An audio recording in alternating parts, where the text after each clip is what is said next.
এবার একটি অবিশ্বাস্য ঘটনা। রাসূলুল্লাহ সাল্লাল্লাহু আলাইহি ওয়াসাল্লাম বলেছেন, বনি ইসরায়েলের ইতিহাসে কেবলমাত্র ৩ জন শিশু দোলনায় থেকে কথা বলেছিল। তাদের প্রথমজন ঈসা ইবনে মারিয়াম আলাইহিসসালাম।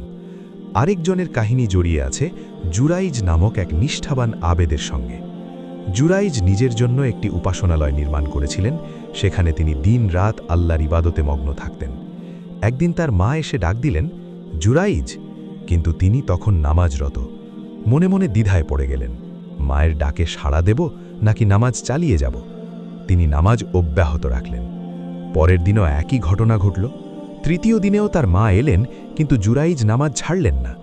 এবার তার মা ক্ষুব্ধ হয়ে বদদোয়া করলেন, হে আল্লাহ, জুরাইজের প্রাণ নিও না যতক্ষণ না সে একজন পতিতা নারীর মুখোমুখি হয়।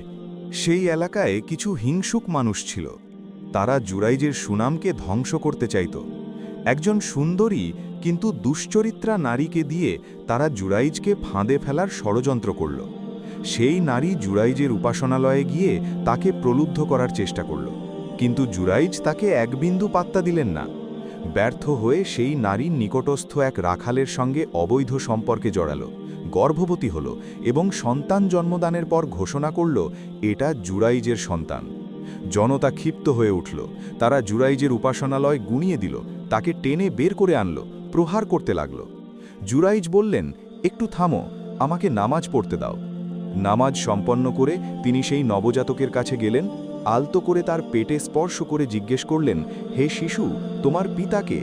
সেই দোলনার শিশু স্পষ্ট ভাষায় বলে উঠল, অমুক রাখাল আমার পিতা। সবাই স্তম্ভিত হয়ে গেল। তারা বুঝতে পারল জুরাইজ সম্পূর্ণ নিরপরাধ। লজ্জিত হয়ে তারা ক্ষমা চাইল এবং স্বর্ণ দিয়ে তার উপাসনালয় পুনর্নির্মাণের প্রস্তাব দিল। জুরাইজ বললেন, চাকচিক্যের প্রয়োজন নেই, আগের মতো মাটি দিয়েই তৈরি করে দাও।